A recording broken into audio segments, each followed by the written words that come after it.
दार्जिलिङ लोकसभा क्षेत्रका सांसद राजु विष्टले हालै केन्द्र सरकारबाट आएको वार्ताको आमन्त्रणलाई लिएर आफ्नो विचार साझा गरेका छन्। उनले आगामी 2 तारिक अप्रेलको दिन हुने भनिएको वार्तालाई गर्वको विषय रहेको भन्दै वार्ता गोर्खा समुदायको निम्ति सकारात्मक हुने सम्भावना जाहेर गरेका छन्। विष्टले वार्ता कुनै राजनीतिक दलको नभएर सम्पूर्ण पहाडको जनताको भएको भन्दै वार्तालाई लिएर कसैले राजनीति नगर्ने आह्वान पनि गरेका छन्। उनले यो वार्ता मार्फत यहाँका जनतालाई मुक्ति अनि न्याय प्राप्त होस् भन्ने कामना गरेका छन्। अच्छा, बहुत लंबे समय के बाद जो है केंद्र ने 2 अप्रैल को जो है वार्ता के लिए बुलाया है और हम सब के लिए गर्व का विषय है। और मैं ऐसा मानता हूं कि बहुत लंबी प्रतीक्षा के बाद केंद्र ने वार्ता के लिए बुलाया है। तो मुझे लगता है केंद्र हमारे बारे में, विशेष करके इस क्षेत्र के बारे में कुछ सोचा होगा, ऐसा मैं मानता हूं। और मेरा यही कहना है कि ये जो वार्ता है ना भारतीय जनता पार्टी का है, ना गोजामुमू का है, ना गोरामुमू का है, ये इस क्षेत्र की जनता का है। और मैं ये भी चाहूँगा इसमें किसी तरह की राजनीति नहीं हो और किसी के मन में कुछ भी इस वार्ता को लेकर के है, अगर कोई सुझाव है तो मैं उसका भी स्वागत करूँगा।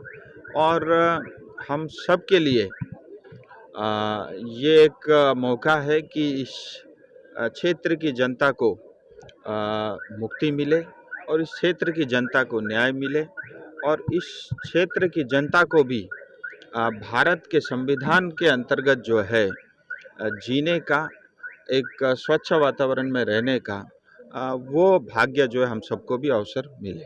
परमानेंट पॉलिटिकल सॉल्यूशन हो पाएगा सर इस बार, क्या लगता है? ऐसा है, भारत सरकार की वार्ता है और किसी पार्टी द्वारा जो है ये कोई सांगठनिक बैठक तो है नहीं। और ये वार्ता भारतीय जनता पार्टी की नेतृत्व के साथ भी नहीं है, भारत सरकार के साथ है। मुझे लगता है हम सबको सकारात्मक सोचने की आवश्यकता है और मैं ऐसा मानता हूँ इसका कोई ना कोई नतीजा अवश्य निकलेगा। देखिए, पश्चिम बंगाल की जो है दुर्दशा वो ठीक नहीं है और ममता दीदी के नेतृत्व में पश्चिम बंगाल सरकार ठीक नहीं चल रही है। और हमारे पास 2 उदाहरण हैं। जैसे त्रिपुरा में बहुत लंबे समय तक सीपीएम ने राज किया और उसके बाद भारतीय जनता पार्टी की सरकार बनी। आज भारतीय जनता पार्टी के नेतृत्व में त्रिपुरा जो है वो नॉर्थ ईस्ट का ग्रोथ इंजन बना हुआ है। वैसे लंबे समय तक 35 साल तक सीपीएम ने पश्चिम बंगाल में शासन किया और उसके बाद बहुत आशा आकांक्षाओं के साथ ममता दीदी को जनता ने चुना। लेकिन दुर्भाग्य से जो सीपीएम की अवस्था थी, मैं ऐसा मानता हूँ इससे तो बेहतर थी। लेकिन पश्चिम बंगाल में जो सीपीएम की कुरीतियाँ थी उसके ऊपर ममता दीदी ने अपनी कमियाँ, अपनी खामियाँ को थोप करके जो है जनता के साथ विश्वासघात किया है। ऐसा है कि जितना मुझे पता है और जानकारी में है कि केंद्र सरकार ने चीफ सेक्रेटरी को भी निमंत्रण दिया है।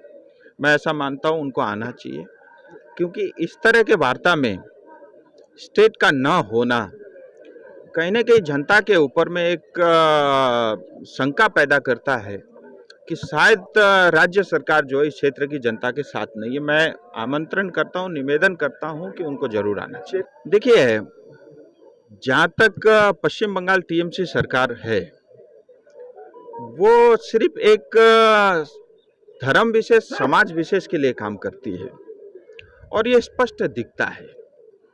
और मुझे आश्चर्य होता है कि हम 30% से ज़्यादा आबादी को नकार करके राजनीति करते हैं। मुझे लगता है वो समय बदल चुका है और आज पश्चिम बंगाल की जनता भी जागरूक है और मुझे लगता है ये 30-70 की राजनीति त्याग देना चाहिए, इसको बंद कर देना चाहिए। अगर हम राजनेता हैं, हम सरकार में हैं, हम सत्ता में हैं, अगर हम नेता हैं तो हम सबके बराबर होने चाहिए।